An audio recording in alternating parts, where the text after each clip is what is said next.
Well, good morning.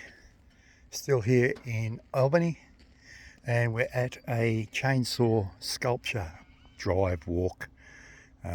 Bloke's done this on his property, so we'll go through, take some photos, and yeah, we'll start by showing you one or two things which are at the entrance to one of the sheds he's got.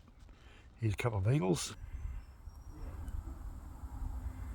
all carved with a chainsaw.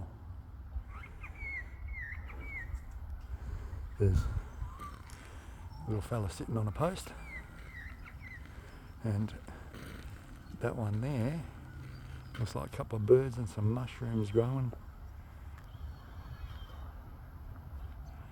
So it looks to be very interesting, but we'll keep going. Okay.